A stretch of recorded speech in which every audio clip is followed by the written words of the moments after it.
सब झूठ। आप सुनिए, जिस मंच पे जाते हैं उससे दिल लगा लेते हैं। कभी नैना, कभी सुनैना, कभी प्रीति, कभी सोनम। ठीक बा, हम वो ना है, हम एक पे रहिला। हमारा बाबाजी हम अब रउआ रखले बनी के रउआ पे रह, अब रउआ तो 25 को रखले बनी। अब रखो ना रख पैबो, ना रख पैबो। ई तो जनता ने के रखे लायक बानी। हम जमीन नाम आसमान के चीज है, रखे खातिर बहुत पावर चाहिए। अब हमन में रउआ नैना सुनैना पे काम चला है। आओ ऐसे कि हमारा प्यार के बदला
अगला लाइन बा तो हजार के दे दी हनी करेजा काढ़ी के तब हो न मनलू तू हल चल के सारी के।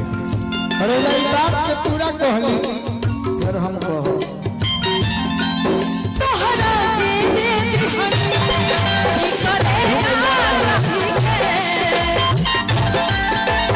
ऐसा बात नहीं कही, हम तो कहीं कुछ नया नया वैरायटी आपकी सुनाई।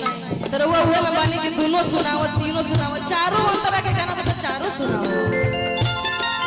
तोहरा के दे दी हनी करेजा काढ़ी के, कहू ना तू भइलू बोलू खेसारी के, कहू ना तू भइलू। बोलू खेसारी के बाद अगर तुकबंदी मिलावे तो हो के ठाकुर भिखारी कहती तब हो ना भइलू तू ठाकुर भिखारी के। ना भैया, वो बहुत बड़ी चीज है, उनका नाम लेना भी मेरे लिए, हम उस लायक नहीं है कि हम उनका नाम भी ले सके। याद माने आई हमके भी सनला। एक दिन था, कुछ 3-4 महीने पहले की बात है, हम लोग पटना में शो कर रहे थे, हम और गोलू जी। तो यहाँ के कहले रहनिया कि हम बचपन से राउत फैन बनी, जब छोट में देख ले सही में बानी सुनी ना बतिया। आ ओ समय रउआ कौन गाना गले रहनी है? प्यार हम करीला तो के पहिला क्लास से। आज रखे रखाए वाला बात करे लगनी, इतना जल्दी बड़ा हो गई नहीं। हम तो आपके छोटे समझत रहनी। ई तरह ले झूठो के कहत नहीं।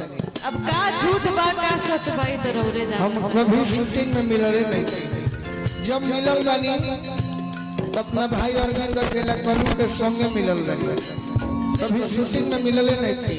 हाँ, देवघर में मिलल बानी, अब समय आएगा मिलने के।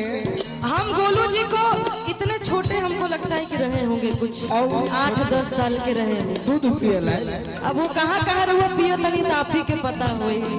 आजकल मुंह बड़ हो गए, बहुत जगह रो मुंह मारत तनी। याद